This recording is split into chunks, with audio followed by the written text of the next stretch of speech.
আসসালামু আলাইকুম। Nazma fashion house থেকে আপনাদের শুভেচ্ছা জানাচ্ছি। আজ আমি দেখাবো কিভাবে প্যান্ট কাটিং সেলোয়ার কাটতে হয়। এখানে 2.5 গজ কাপড় আছে, এটা দিয়ে আমি প্যান্ট কাটিং সেলোয়ার তৈরি করব। মিলে দেখাই কাপড়টা, এই যে লম্বালম্বি ভাবে ভাঁজ করা আছে। সেলোয়ারের লম্বাটা মানে বানানোর পরে লম্বাটা হবে 37 ইঞ্চি। তো কোমরের মাপটা বলি, কোমরের মাপটা আসলে আমরা 32, 34, 36, 38 আমরা এই কাপড়টা দিয়েই মানে কোনো জোড়া লাগাতে হবে না, এই মাপেই আমরা তৈরি করতে পারবো। তার চেয়ে বেশি হলে কাপড় জোড়া দিতে হবে বা কলি লাগাতে হবে। এই যে 16 ইঞ্চি আছে, তো এটা দিয়েই হবে আমার। প্রথমে আমরা এখানে এলাস্টিকের ঘর করার জন্য কাপড়টা নিব। এলাস্টিকের ঘর করার জন্য আমরা 2 ইঞ্চিতে দাগ দিয়ে নিচ্ছি।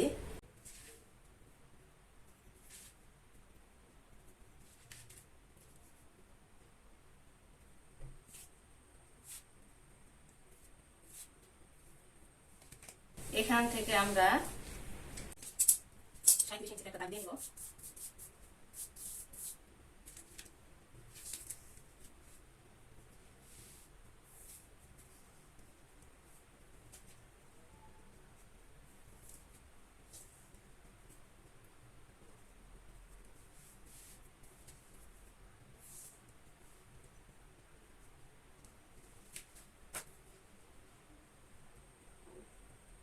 এটা আমি আলাদা পট্টি লাগাবো।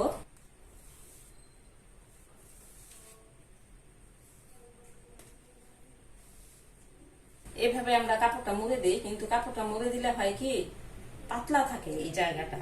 এই জন্য আলাদা পট্টি লাগালে এখানে একটা বাড়তি কাপড় দিয়ে একটা সেলাই হয়, তারপরে নিচের দিকে একটা চাপ সেলাই দেওয়া হয়, এই জন্য এই জায়গাটা একটু শক্ত থাকে। এই জন্য আমি আলাদা পট্টি লাগাবো। তারপরে আমি সেলাইয়ের জন্য 1/2 ইঞ্চি কাপড়ে দাগ দিয়ে নিচ্ছি।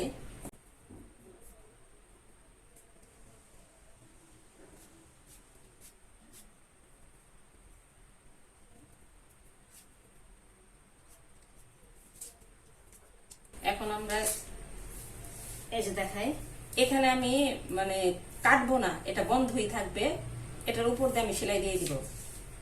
1/2 ইঞ্চিতে একটা দাগ দিয়ে নিচ্ছি আমি। 1/2 ইঞ্চি বা 1/2 ইঞ্চি যে একটু কম লাগে আসলে, 3 সুতা হলে হয়ে যায় বা 2 সুতা 2.5 সুতার মতো লাগে।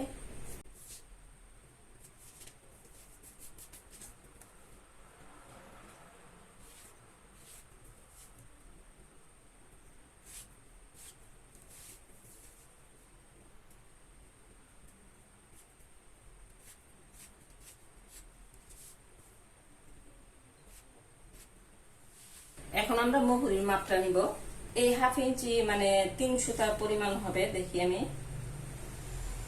1/2 ইঞ্চি হয়ে গেছে। যাই হোক, এইটুকু কাপড় বাদ দিয়ে আমি নিব 6 ইঞ্চি 2 সুতা। 6 ইঞ্চি 2 সুতাতে আমার সেলাইটা হবে।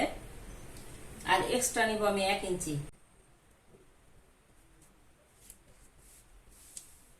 এখানে আসি, এখানে আমি হাইয়ের অংশটা আমি এই এলাস্টিকের ঘরের নিচ থেকে আমি দাগটা দিয়ে নিচ্ছি। টোটাল আমি 17 ইঞ্চি নিব আর কি, টোটালি দাগ দিয়ে নিলাম।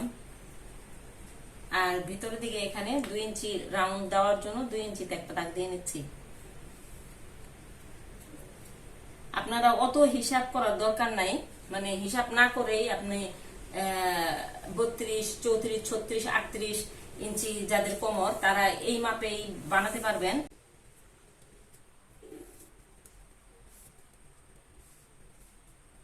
আর অনেকের অসুবিধা হয়, এই জন্য কলি দিয়ে নিতে পারেন। কলি দিলে এই জায়গাটা সোজা রেখে একটা কলি মানে এভাবে বসিয়ে দিবেন। যাই হোক, আমার দাগ দেওয়া হয়ে গেছে। এখন আমি শেপ কাট দিয়ে এই দাগটা দিয়ে নিব।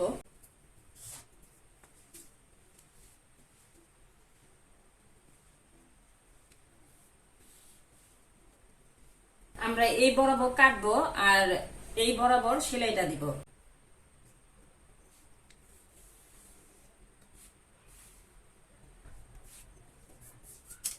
দাগ দেওয়া আমার হয়ে গেছে, এই দাগ বরাবর আমি কেটে নিব।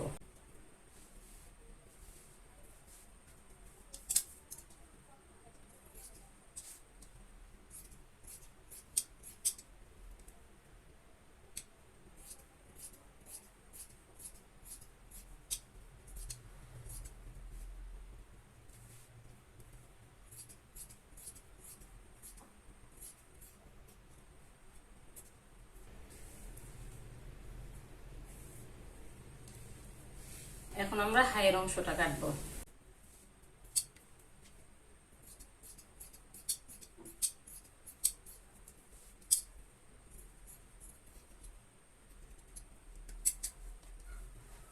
এইটুকু আমার কাটা কমপ্লিট। এখন আমি নিচের মুহুরিতে যে পট্টিটা লাগাবো সেই পট্টির কাপড়টা কেটে নিব।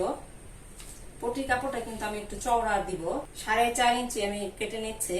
পট্টিটা আমি বলি আমি চওড়া দিব।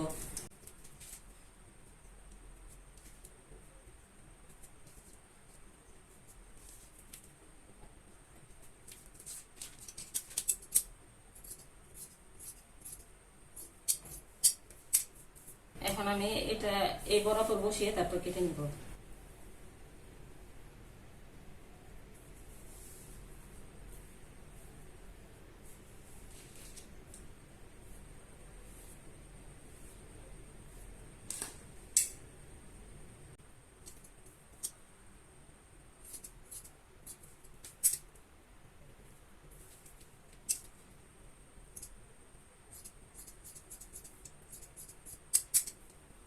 প্যান্ট কাটিং সেলোয়ারটা আমার কাটা হয়ে গেছে।